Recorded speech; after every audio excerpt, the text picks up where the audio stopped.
तो के साथ साथ तीनों होकागेस ओबीटो का सामना करने के लिए उसके सामने आ जाते हैं और ओबीटो अपनी इस जिंचुरी की स्टेज में एक ब्लैक ऑर्ब बनाता है और हाशिरामा और तोबिरामा पर एक अटैक करके उनकी हालत कुछ ऐसी कर देता है। पर जैसा कि हम लोग जानते हैं ये दोनों एक रीएनिमेशन है और इतनी आसानी से नहीं मरने वाले। थर्ड होकागे हिरोजन सारुतोबी एक बड़ा सा शुरिकेन ओबीटो के ऊपर फेंकते हैं और इस shuriken shadow clone jutsu perform करते ही वो एक शुरिकेन कई सारे शुरिकेन्स में बदलकर ओबीटो की तरफ तेजी से आगे बढ़ते हैं। पर ओबीटो अपने ब्लैक ऑर्ब से उन सभी शुरिकेन्स को तोड़ देता है और हमारे थर्ड होकागे के सिर को उड़ा देता है। ये सब देखकर हाशिरामा सेंजू हैरान रह जाते हैं। यकीन नहीं हो रहा, आखिर इसके हाथ में ये काली सी चीज है क्या? ये तो बिल्कुल कैकेटोडा पार्टिकल स्टाइल जैसा लगता है, पर उससे भी 10 गुना ज्यादा शक्तिशाली। कोई बात नहीं, लगता है मुझे ही इसका सामना करना होगा। हाशिरामा जैसे ही उसकी तरफ आगे बढ़ता है तो मादरा हाशिरामा के सामने आ जाता है। बहुत हो गया हाशिरामा, मैंने तुम्हारा बहुत इंतजार कर लिया। अब तुम्हारे पास और कोई रास्ता नहीं, आओ और मुझसे लड़ो। और अब हाशिरामा के पास कोई और चारा नहीं बचा है मादरा उचिहा के साथ फाइट करने के अलावा। और यहाँ पर ओबीटो जब इन तीनों को मारने के लिए इनके सामने आने लगता है तभी अचानक से ओबीटो का पूरा शरीर फूल जाता है और नीचे गिर जाता है और ओबीटो दर्द के मारे चिल्लाने लगता है। और तभी इस मौके का फायदा उठाकर मिनाटो उस पर तेजी से हमला करने के लिए आगे बढ़ते हैं। पर ओबीटो एक और बार बदलकर कुछ ऐसा दिखता है, बिल्कुल किसी भगवान की तरह। मिनाटो जैसे ही ओबीटो के पास आकर उस पर वार करता है तो ओबीटो उस ब्लैक ऑर्ब से एक रॉड बनाता है और उनकी कुल्हाड़ी को तोड़ देता है और एक ही वार से मिनाटो के हाथ को उसके शरीर से अलग कर देता है और मजबूरन मिनाटो पीछे हटने के लिए मजबूर हो जाता है। और अब ओबीटो पूरी तरह से अपने कंट्रोल में आ चुका है। सेंसे, आपको दोबारा देखकर अच्छा लगा। इसने तो मुझे पकड़ ही लिया था, मैं बाल बाल बचा हूँ नारुतो। तो आपको सच में लगता है कि आप उससे बच गए? हाँ, मिनाटो देखता है कि एक ब्लैक ऑर्ब उनके बिल्कुल पास आ चुका है और एक बहुत बड़ा धमाका करने जा ही रहा होता है। उससे पहले तोबिरामा अपने टेलीपोर्टेशन जुत्सु का यूज करके उस ब्लैक ऑर्ब को ओबीटो के पास लेकर आ जाता है। ये लो, अपनी चीज को तुम ही रखो। और ओबीटो को उसके ब्लैक ऑर्ब के साथ तोबिरामा बहुत दूर लेकर चले जाते हैं और वहाँ पर एक बहुत बड़ा धमाका हो जाता है और काम निपटा कर तोबिरामा यहाँ पर वापस आ जाते हैं।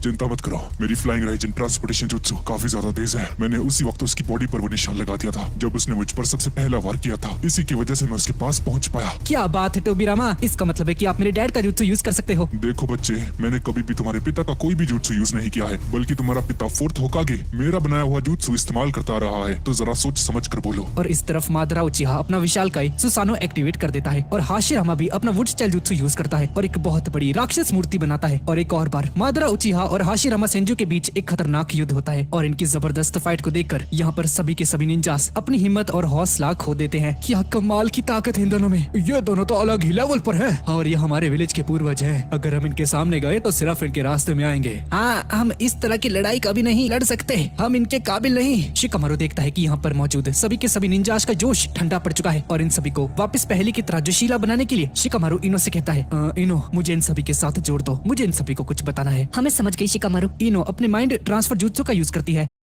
इसके साथ जोड़ देती है। तुम सभी निंजास मेरी बात सुनो, मैं जानता हूँ कि शायद हम सभी उतनी हेल्प नहीं कर सकते हाशिरामा की, पर एक ऐसा वक्त जरूर आएगा जब हम सभी की हेल्प की जरूरत पड़ेगी। तो मैं चाहता हूँ कि हम सब इस युद्ध से अपनी नजर ना हटाएं तब तक जब तक वो वक्त नहीं आ जाता। याद रखो, हमारी ताकत इस दुनिया को पूरी तरह से बदल सकती है, इसलिए तुम सभी लोग हार मानने के बारे में सोचना भी मत। हाँ, शिकामारू ने बिल्कुल सही कहा। हाँ, कुछ भी कहो, इस लड़के की बातों में दम तो है। शिकामारू, तुम सच में कमाल के हो। तुम्हारे अंदर एक काबिल होकागे बनने का हुनर है, लोगों के दिलों को जानना और उन्हें शांत करना, ये जिम्मेदारी एक सच्चे लीडर की होती है। शिकामारू, मुझे तुम पर गर्व है। और इस तरफ इस बड़े से धमाके की वजह से ओबीटो अपने ब्लैक ऑप से खुद को बचाकर वापस इन सभी के सामने आ जाता है। ये बच गया। हाँ, ऐसा लगता है इसे हम साधारण जुत्सु का यूज करके नहीं हरा सकते। लगता है मुझे अपने सुपर रासेंगन से इस पर वार करना होगा। फोर्थ होकागे, क्या तुम्हें कुछ दिखाई नहीं दे रहा? तुम्हारा कोई भी हमला, कोई भी जुत्सु इस पर असर नहीं कर रहा। और ये सभी लोग देखते हैं कि ओबीटो हवा में उड़ने लगता है। ये देखकर नारुतो अपने सबसे ज्यादा ताकतवर नाइन टेल चाक्रा मोड में आने की कोशिश करता है, पर अनफॉर्चुनेटली नारुतो अपना सारा चाक्रा यूज कर चुका है और वापस से नॉर्मल हो जाता है। अरे यार, शिट। ए बच्चे, तुम्हारी बेवकूफियों को देखकर मुझे लगता है कि तुम मेरे बड़े भाई पर गए हो। अब चीजों को और मत बिगाड़ो, समझे? ओए कुरामा, क्या हो गया तुझे? मुझे और चक्रा चाहिए। उस ताकतवर फॉर्म में जाने के लिए थोड़ा और वेट करना होगा नारुतो। मैं चाहता हूँ कि तुम अपनी नॉर्मल फॉर्म में थोड़ी देर के लिए लड़ो। अरे यार, ये कुरामा किसी काम का नहीं। और तभी पता नहीं गामा किची के दिमाग हमले की वजह से ओबीटो का ब्लैक ऑप थोड़ा सा पिघल चुका है। हे, तुम सभी ने क्या वो देखा? उस मेंढक का हमला थोड़ा काम कर गया है। हे ओबीटो, जितना मुझे याद है तुम हमेशा ये कहा करते थे कि तुम्हारी जिंदगी का सपना है एक होकागे बनना, तो आखिर तुम ये सब क्यों कर रहे हो? तुम जानकर भी क्या करोगे सेंसे? अभी मुझे भाषण दे रहे हो? हाँ, उस वक्त तुम कहाँ थे? कहाँ थे उस वक्त जब हमें तुम्हारी जरूरत होती थी? तो तुम उसी वक्त गायब हो जाते थे। मुझे इस बात का दुख है कि तुम मेरे सेंसे थे, और अगर तुम जैसों को होकागे कहते हैं तो मुझे होकागे नहीं बनना। अपनी बकवास को बंद करो ओबीटो, होकागे पद का मजाक उड़ाने की तुम्हारी कोई औकात नहीं। मैं जानता था ये कोई मामूली लड़का नहीं है। ओबीटो की बॉडी के ऊपर तोबिरामा का टेलीपोर्टेशन निशान है और अभी नारुतो के हाथों में रासेंगन है। और ये देखकर मिनाटो और सासके दोनों हैरान हो जाते हैं और हम देखते हैं कि नारुतो सेज मोड के अंदर होता है, दरअसल अभी थोड़ी देर पहले जो गामा कीची ने ओबीटो के ऊपर हमला किया था वो इसीलिए हो पाया था क्योंकि गामा कीची माउंट म्यूबुकु से है और एक सेज भी है और ओबीटो उस हमले की वजह से बहुत ज्यादा जख्मी हो जाता है। मिनाटो और नारुतो इन दोनों के पास पहुंच जाते हैं पर मिनाटो नारुतो को सेज मोड में देखकर बहुत ज्यादा हैरान हो जाता है। हे नारुतो, तुम्हें सेज मोड का यूज करना आता है? जी राय ने तुम्हें बढ़िया ट्रेनिंग दी है नारुतो। तुम्हारा बेटा बड़ा हो चुका है मिनाटो, यकीन मानो मैं सच में हैरान हूँ। तुम्हारा बेटा मेरे आधे हिस्से को काबू करने में कामयाब हो चुका है। तुम्हें खुश होना चाहिए, तुम्हारा बेटा बिल्कुल वैसा ही बना है जैसा कि तुम चाहते थे। आप सभी ने देखा ना, सेज मोड का हमला उस पर कामयाब हो रहा है। अब तो मैं इसके मुंह के ऊपर रासेन शूरिकेन फेंकूंगा पर हम देखते हैं कि ओबीटो उस हमले से खुद को आसानी से हील कर लेता है। मुझे इस बात का अंदाजा भी नहीं था कि इस बच्चे का सेजुत्सु मुझे से टेंटिल की जिंजुरी पर भी असर करेगा। बस बहुत हो चुका, अब तुम सभी को एक बार में खत्म करके मैं अनंत सुखियोमी को शुरू करूंगा। ओबीटो जमीन के अंदर से एक बहुत बड़े पेड़ को बाहर निकालता है जिसके अंदर 5 बड़ी बड़ी पंखुड़ियां होती हैं और ओबीटो जिस बैरियर को अपने अंदर समा लिया था उसे दोबारा से एक्टिवेट कर देता है और सभी निंजास उस बैरियर के अंदर कैद हो चुके हैं और अब उन 4 पंखुड़ियों से 4 बड़े बड़े टेल्ड बीस्ट बॉम्ब बाहर निकलते हैं ताकि जब ये चारों टेल्ड बीस्ट बॉम्ब फटे तो यहाँ पर मौजूद सभी के सभी निंजास मारे जाए और सभी निंजास बुरी तरह से डर जाते हैं। ओबीटो अपने ब्लैक ऑर्ब का यूज करके खुद को पूरी तरह से ढक लेता है ताकि उसे कुछ ना हो और अब इनके पास इस हमले से बचने का कोई भी रास्ता नहीं बचा है। सभी लोग अपनी उम्मीद खो देते हैं और तभी नारुतो बोलता है, डैड मुझे पता है मुझे क्या करना है। आपको बस यहाँ पर मौजूद इन सभी निंजास को फ्लाइंग राइजन का यूज करके सभी को बाहर टेलीपोर्ट करना होगा। आपको बस इतना ही करना है, बाकी सब कुछ आप मुझ पर छोड़ दीजिए। नारुतो, मैं सिर्फ 3 लोगों को ही फ्लाइंग राइजन का यूज करके टेलीपोर्ट कर सकता हूँ और जैसा कि तुम देख सकते हो यहाँ पर बहुत सारे निंजास हैं। इतने सारे लोगों को मैं नहीं लेकर जा सकता, उसके लिए मुझे बहुत ज्यादा चाकरा चाहिए नारुतो और उतना चाकरा मेरे पास नहीं है। डैड आप चिंता मत कीजिए, जो तरीका मेरे पास है वो पक्का काम करेगा। आप बस मेरे साथ जुड़ जाइए और मिनाटो की ऐसा करते ही नारुतो और मिनाटो की इंटरमाइंड आपस में कनेक्ट हो जाते हैं और कुरामा अपने आधे हिस्से को बोलता है, तुम्हें मुझे थोड़ा सा चाकरा देना होगा अपना। ये कितना अजीब लग रहा है। ठीक है, जितना चाहिए उतना चाकरा लो मेरे आधे हिस्से। और चाकरा लेते ही नारुतो अपने सबसे ज्यादा ताकतवर मोड में आ जाता है और ऐसा होते ही यहाँ पर मौजूद सभी निंजास के अंदर 9 टेल का चाकरा आ जाता है और वो भी नारुतो के बिना छुए ही। और ऐसा इसलिए हुआ क्योंकि इन दोनों का चाकरा आपस में मिल चुका है और जब ये चारों टेल्ड बीस्ट बॉम्ब फट जाते हैं तो इस बैरियर के अंदर एक बहुत बड़ा धमाका होता है और इस धमाके से धूल हटने के बाद हम लोग देखते हैं कि सभी निंजास बैरियर के अंदर नहीं बल्कि बाहर आ चुके हैं और इन सभी को बाहर जिंदा देखकर ओबीटो को कुछ भी समझ में नहीं आता कि आखिर ये हुआ कैसे, जिसका मतलब है कि नारुतो का प्लान पूरी तरह से कामयाब हो चुका है। और जैसे ही धूल हटती है तो हम देखते हैं कि सभी निंजास बहुत ज्यादा कंफ्यूज हो चुके हैं, किसी को कुछ भी समझ में नहीं आता कि आखिर ये हुआ क्या। लगता है नारुतो के चाकरा ने हमें बचा लिया। नहीं चोजी, जरा उधर देखो। चूजी उस तरफ देखो, हम उस बैरियर के बाहर आ चुके हैं। अब ये नारुतो अब टेलीपोर्टेशन भी कर सकता है क्या? ओबीटो देखता है कि उस बैरियर के अंदर उसके अलावा और कोई भी नहीं है और नारुतो का प्लान बिल्कुल एकदम सही से एग्जीक्यूट हो चुका है। फोर्थ होकागे, इस बार मुझे कहना पड़ेगा तुम्हारे फ्लाइंग राइजन ने सभी निंजास की जान बचा ली। हाँ लॉर्ड सेकंड, पर ये सब मैंने अकेले नहीं किया, मैं कामयाब हुआ क्योंकि मेरा बेटा मेरे साथ है। नारुतो, तुमने ये कैसे किया? अरे ये कमाल मेरे डैड का है, मेरे डैड ने सभी निंजास को उस बैरियर के बाहर टेलीपोर्ट कर दिया। तुम्हारा मतलब है सब लोगों को एक साथ? ये कैसे हो सकता है नारुतो? मैं कुछ समझा नहीं। उन्होंने कहा था कि उनके पास उतना चाकरा नहीं है, तो ये कैसे हो सकता है? हाँ सास्के, अगर आसान भाषा में समझाऊं तो मैंने 9 टेल फॉक्स यानी कि कुरामा का चाकरा सभी निंजास को दे दिया और जैसे मैं, डैड और तुम, जिसकी वजह से मैं, डैड और तुम और बाकी के सभी निंजास इनडायरेक्टली आपस में जुड़ गए। इस बार सभी को एक एक करके छूने की जरूरत भी नहीं पड़ी और जब हम सभी लोग एक साथ जुड़ गए तो डैड ने फ्लाइंग राइजन टेलीपोर्टेशन जुत्सु का यूज किया और उनके और मेरे कुरामा की वजह से हम दोनों के पास अच्छा खासा चाकरा था और इसी चाकरा का यूज करके हम दोनों एक साथ इस बैरियर के बाहर आ गए। समझ में आया तुम्हें सास्के? छोड़ो जाने तो, तुम्हारी बातें मेरे सर के ऊपर से जा रही हैं। अरे यार ढक्कन ही, तू सास्के कुछ नहीं समझा, तू हट, फालतू में इतना टाइम वेस्ट करवा दिया मेरा। वैसे देखा जाए तो तुमने एक तरह से शैडो क्लोन जुत्सु का यूज किया। भले ही तुम अपने चाकरा को बांट दो, पर चाकरा खत्म होने तक ये तुम्हारे काबू में रहेगा और जब असली बॉडी चाकरा बनाएगी तो उसे काबू करने के लिए तुमने जिन जिन लोगों को पहले चाकरा बांटा था वो फिर से आपस में जुड़ जाएंगे। जब तुमने अपने पिता के साथ अपने चाकरा को जोड़ा तो बाकी सभी निंजास का चाकरा भी आपस में जुड़ गया। क्यों नारुतो, मैंने सही कहा ना? मैंने ऐसा कुछ किया था क्या? क्या मुझे एक और बार समझा सकते हो प्लीज? रहने दो, तुम ढक्कन हो 1 नंबर की। भूल जाओ मैंने कुछ कहा था अभी। लॉर्ड सेकंड होकागे, वैसे आप मेरी शैडो क्लोन के बारे में बहुत कुछ जानते हो, है ना? क्या क्या कहा बे तूने? तेरा शैडो क्लोन है? फ्लाइंग राइजन की तरह शैडो क्लोन जुत्सु भी मैंने ही इन्वेंट किया है, समझा? और फिलहाल नारुतो अपने सबसे ज्यादा ताकतवर फॉर्म में होता है और ओबीटो से फाइट करने के लिए नारुतो अपने सबसे ज्यादा खतरनाक 9 टेल फॉक्स बीस्ट रूप में आ जाता है और ये देखकर सास्के की बुरी तरह से जल जाती है। भाई ये बचपन से ही बंदा जलता आ रहा है इससे यार, कभी तो खुश हो लिया कर सास्के। क्या हो गया भाई? नारुतो के पास इतना सारा चाकरा। नारुतो, उसके पास जा रहे हो तो एक बात को याद रखो, तुम्हारे सभी हमले बेकार हैं। उसके ऊपर सिर्फ सेज जुत्सु ही असर करने वाला है। तो आगे जो भी करना है सोच समझ कर करना। क्या कहा आपने? अरे भाई ये तो गड़बड़ हो गई, मैं इस रूप में सेज मोड में नहीं जा सकता। अरे भाई नारुतो, तेरे बारे में मैं बिल्कुल सही था। तू मेरे बड़े भाई से भी बड़ा ढक्कन है। मतलब इतना सारा चाकरा होने का भी कोई फायदा नहीं। हाँ तुमने सुना उसने क्या कहा नारुतो? मुझे तो सुनकर मजा आ गया। बेवकूफी करने में तुमने सभी हदों को पार कर दिया। साले कुरामा से चुप कर जा, तू तो बोली मत कुछ। चलो कोई बात नहीं, तुम ऐसी अवस्था में भी सेज मोड में जा सकते हो नारुतो। अगर तुम भूल गए, मैं तुम्हें कुछ याद दिलाना चाहता हूँ। उस दिन जब तुम नागाटो के ठिकाने पर पहुंचे थे तो उसकी बकवास सुनकर मेरा दिमाग भी गर्म हो गया था, जिसकी वजह से मेरा चाकर तुम पर थोड़ा सा हावी हो गया और तुम उस वक्त भी सेज मोड में ही थे। ऐसा सच में हुआ था क्या? मुझे कुछ याद नहीं यार, पर एक मिनट मुझे सोचने दो। हाँ, मेरी सेज मोड ट्रेनिंग के दौरान तुम ही दद्दू को बार बार पछाड़ रहे थे, है ना? वो तुम ही थे ना? तुमने ऐसा क्यों किया था? क्योंकि मुझे मेंढकों में कोई दिलचस्पी नहीं और मुझे बहुत गुस्सा आ रहा था कि मेरे होते हुए तुम्हें सेज जुत्सु की जरूरत पड़ रही है। तो इसका मतलब है कि मैं इस मोड में रहते हुए भी सेज जुत्सु का यूज कर सकता हूँ, है ना? हाँ, तुम बिल्कुल जा सकते हो नारुतो, और इस बार नेचर की ताकत को हासिल करने के लिए तुम्हें ध्यान लगाने की जरूरत नहीं। ये काम तुम्हारे लिए मैं खुद कर दूंगा। मैं प्रकृति की शक्ति को आसानी से इकट्ठा कर सकता हूँ क्योंकि मैं अभी एक सेज हूँ। तो अगर इस मोड में मैं सेज जुत्सु का यूज करता हूँ तो अब तो तुम बहुत ज्यादा शक्तिशाली बन जाओगे। अब आगे बढ़ो नारुतो।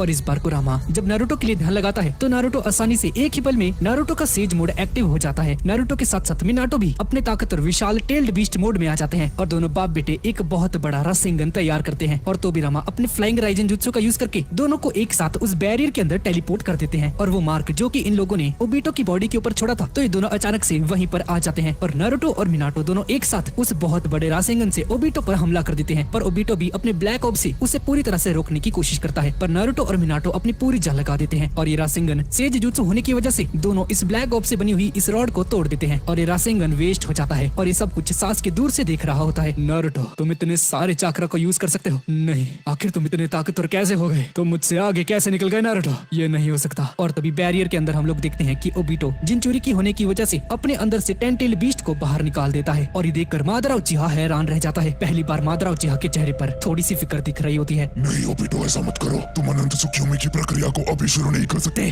उसने टेंटेल बीस्ट को अलग कर दिया। आखिर ये कैसे मुमकिन है? नारुतो, लगता है कुछ बहुत ही ज्यादा बुरा होने जा रहा है। और सभी लोग देखते हैं कि टेंटेल बीस्ट पूरी तरह से जमीन से जुड़ जाता है। ओबिटो भी इस बैरियर को हटा देता है और टेंटेल बीस्ट जमीन के साथ जुड़ने के बाद एक विशालकाय पेड़ बन जाता है जिसके ऊपर एक फूल जैसा कुछ है जो कि अभी तक खिला नहीं है। सभी निंजास देखकर हैरान रह जाते हैं और तभी अचानक से उस विशाल पेड़ की जड़ें जमीन के अंदर से बाहर निकलती हैं और सभी निंजास को एक साथ दबोचकर उनके शरीर का सब कुछ सोख लेते हैं। और इन सभी निंजास की इतनी ज्यादा दर्दनाक मौत देखकर सभी निंजास अपनी जान बचाकर यहाँ से भागने लगते हैं, पर उतने वक्त में ये पेड़ सभी को दबोचकर बुरी तरह से जख्मी कर देता है। और तभी हम देखते हैं कि बहुत सारी ब्रांचेस किलर बी के पीछे पड़ जाती हैं और किलर बी भी अपनी जान बचाकर भाग रहा होता है। Hey, what's wrong with them? Why all are this running after me? भागो भी, वरना ये सारा चक्रा सूख लेंगे। और वैसे भी ये डिवाइन ट्री है और यही है टेंटेल बीस्ट का फाइनल फॉर्म। ये जानता है कि तुम्हारे पास सबसे ज्यादा चक्रा है। और उस डिवाइन ट्री की वजह से बहुत सारे निंजास अपनी जान गवा देते हैं। और मादरा से मुकाबला करते वक्त जब हाशिरामा सेंजू ये सब कुछ देखते हैं, कई लोग मारे गए। आखिर ये है क्या? ऐसा लगता है इन सब के बारे में तुम नहीं जानते हाशिरामा। कितने नादान हो तुम। इसी को डिवाइन ट्री कहते हैं और इस दुनिया का सारा चक्रा सबसे पहले इसी के अंदर था।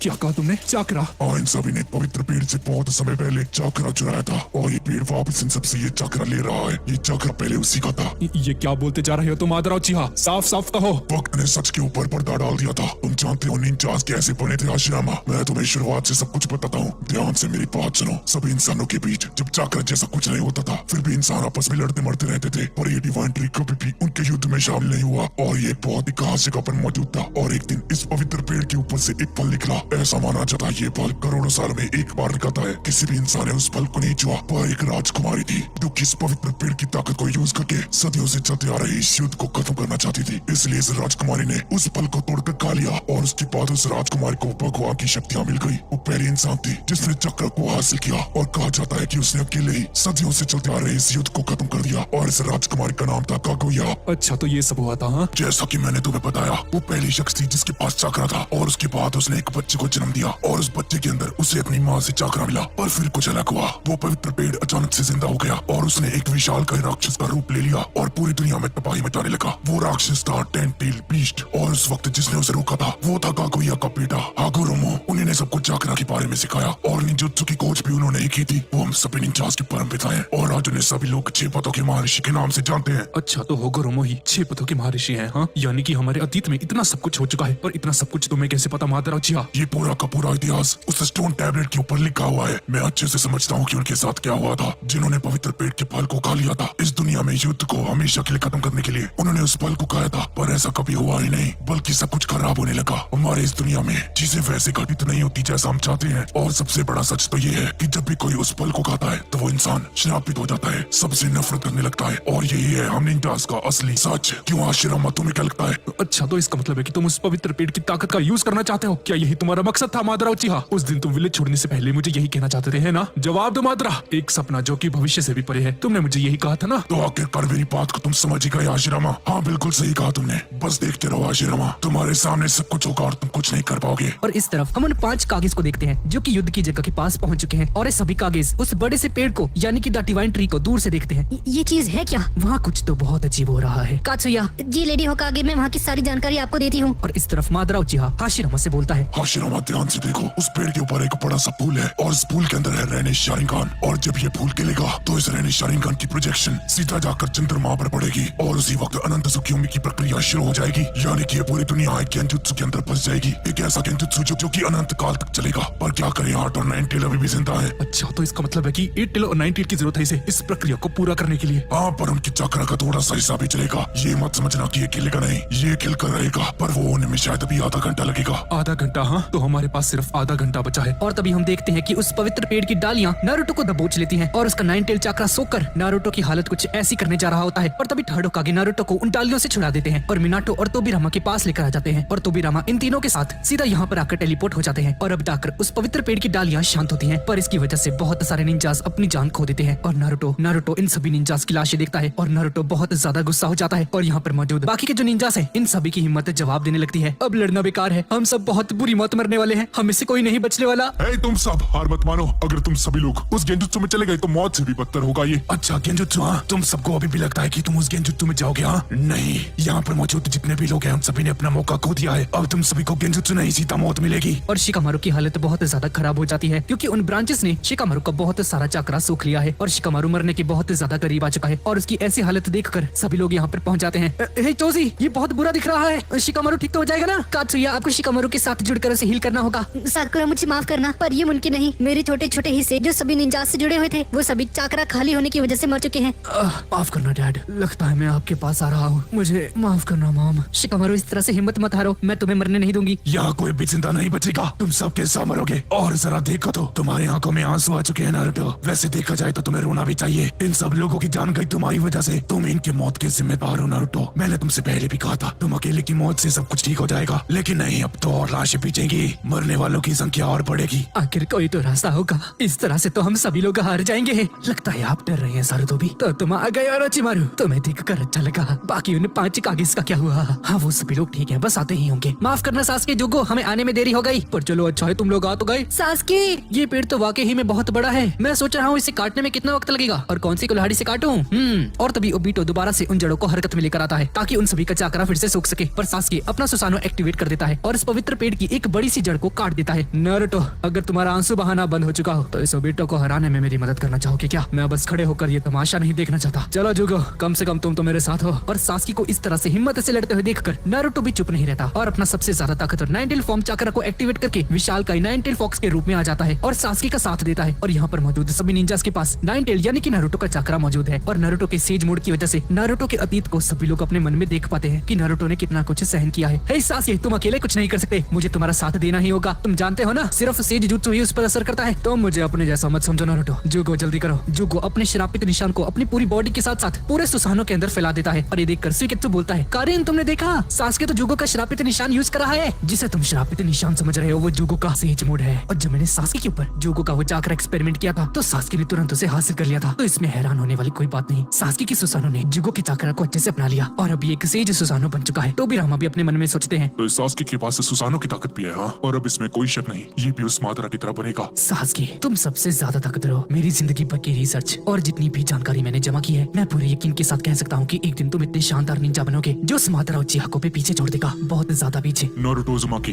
तुम्हारी ताकत हमेशा सच्चाई के लिए होती है और ये खासियत मेरे बड़े भाई के अंदर भी है, पर तुमने कब का मेरे भाई को पीछे छोड़ दिया है। और अपनी इस कमाल की ताकत के साथ नारुतो और सास्के मिलकर ओबीटो पर हमला करते हैं और इन दोनों में बहुत खतरनाक लड़ाई होनी शुरू हो जाती है। और इस तरफ हम देखते हैं कि शिकामारू के पास भी 9 टेल चक्रा आ जाता है। एक सेकंड, ये क्या हो रहा है? नारुतो लड़ते वक्त भी सभी की हेल्प कर रहा है। साकुरा, दरअसल नारुतो कुछ नहीं कर रहा, उसका चक्रा ही अपने आप कर रहा है। नारुतो शिकामारू की हेल्प करना चाहता है। मेरे पास माइंड ट्रांसफर जुत्सु है, इसलिए मैं नारुतो की इंटेंशंस को फील कर सकती हूँ। नारुतो, तुम कभी नहीं बदल सकते, तुम हमेशा अपने दोस्तों की मदद करते हो, हमारे लिए और कितना करोगे। हम जब भी मुसीबत में थे तुम कभी पीछे नहीं हटे। माफ करना डैड, लगता है नारुतो नहीं चाहता कि मैं अभी आपके पास आऊँ। शिकामारू, चिंता मत करो, मैं तुम्हें कुछ नहीं होने दूंगी, हम सभी को तुम्हारी जरूरत है। साकुरा, चिंता मत करो, मैं अब मरने वाला नहीं हूँ। नारुतो बिल्कुल अकेला है, हम सब जानते हैं नारुतो एक नंबर का बेवकूफ है, तो जब वो होकागे बनेगा तो मुझे उसके पास रहना होगा। वो जब किसी मुश्किल हालात में पड़ जाएगा, जब उसे फैसले लेने में थोड़ी दिक्कत होगी तो उस वक्त मैं ही उसकी मदद करूंगा। मुझे माफ करना डैड, मैं अभी आपके पास नहीं आ सकता। और इसी के साथ शिकामारू पूरी तरह से हील हो जाता है। साकुरा तुम्हारा शुक्रिया। शिकामारू तुम बिल्कुल ठीक हो, शुक्र है भगवान का। और तभी हमारे पांचों कागेज भी यहाँ पर पहुँच जाते हैं और कात्सुया की वजह से यहाँ पर जो कुछ भी हुआ था पांचों होकागेज सब कुछ जानते हैं। लेडी सुनाडे हाशिरामा को बोलती है, दादाजी हो सके तो मुझे माफ कर देना, ये सब कुछ मेरी वजह से। नहीं सुनाटे, माफी तो मुझे तुमसे मांगनी चाहिए क्योंकि ये सब कुछ हमारे वक्त से ही शुरू हो चुका था। और पांचों कागेज यहाँ पर वापस आने की वजह से इलाइट निंजा फोर्स का वो जोश वापस आ जाता है और उन पांचों के आदेश से सभी के सभी निंजास उन सारी की सारी डालियों को काटने लगते हैं। सभी लोग एक एक करके सारी ब्रांचेस को काटना शुरू कर देते हैं और इस तरफ ओबीटो अपने ब्लैक ऑर्ब का यूज करके नारुतो और सास्के को दबोच कर नीचे जमीन पर पटक देता है और नारुतो और सास्के वापस से नॉर्मल हो जाते हैं। तुम दोनों को एक बहुत बड़ी गलतफहमी है कि तुम दोनों मुझे रोक सकते हो। आखिर तुम्हें ऐसा करने की क्या जरूरत है? तुम लोग उन लोगों के लिए इतनी मेहनत कर रहे हो जो कि आगे चलकर तुम्हें धोखा देने वाले हैं। सबके सब एक जैसे हैं नारुतो, कोई किसी का नहीं, और ये बात तुम अच्छे से जानते हो। अपनी बकवास को बंद करो ओबीटो। तुम्हें समझ नहीं आ रहा क्या? एक बात को अपने दिमाग में ठूस लो, जिस तरह से तुम्हारे दोस्त सास्के ने तुम्हें धोखा दिया, बाकी सभी लोग भी तुम्हें ऐसे ही धोखा देंगे। जिस तरह से मादरा उचिहा ने तुम्हारा ब्रेन वॉश किया है, तुम मेरे साथ ऐसा नहीं कर सकते ओबीटो। मैं अपने शब्दों से कभी पीछे नहीं हटता और यही मेरा निंजा वे है। नारुतो अपने अगले हमले में से खत्म करते हैं, चलो। और हम देखते हैं कि नारुतो और सास्के का चक्रा एक साथ मिल जाता है और जब नारुतो नाइन टेल फॉक्स रूप में आता है तो सास्के भी अपना सुसानो एक्टिवेट कर देता है और इन दोनों का ऑरा एक साथ मिलने की वजह से नाइन टेल फॉक्स की पूरी बॉडी के ऊपर सुसानो का कवच आ जाता है और ये दोनों कुछ इस तरह के दिखते हैं। और इस वक्त ओबीटो जो अपनी आंखों से देख रहा है, ये चीज काकाशी सेंसे को भी दिखाई देती है जो कि अभी इस वक्त दूसरी डायमेंशन के अंदर है और ऐसा इसलिए है क्योंकि इन दोनों का शारिंगान आपस में जुड़ा हुआ है। ये क्या नारुतो का नाइन टेल फॉक्स? नहीं, ये उससे अलग है। इसके अंदर नारुतो और सास्के दोनों हैं, पर सास्के क्यों आखिर वहाँ चल के रहा है? और ओबीटो अपने ब्लैक ऑर्ब का यूज करके एक बहुत बड़ी सी शील्ड और एक अजीब सा हथियार बनाता है। तुम्हारे कोशिश करने से कुछ नहीं होगा। मैं उसकी आवाज सुन सकता हूँ, आखिर बाहर चल क्या रहा है? बस थोड़ी देर और उसके बाद सब कुछ खत्म हो जाएगा। हे दोस्तों, मेरी बात सुनो। हे इशिनो, क्या तुमने वो महसूस किया? हाँ कीबा, मैंने वो महसूस किया। नारुतो हम सभी से मदद मांग रहा है। सास्के चलो एक ही हमले में अपनी पूरी ताकत झोंक देते हैं। बस समझ जाओ, हमारे पास यही आखिरी मौका है और मैं पूरी तरह से तैयार हूँ नारुतो। चलो इसे खत्म किया जाए। और इस सीरीज का 36वां पार्ट यहीं पर खत्म हो जाता है। तो गाइस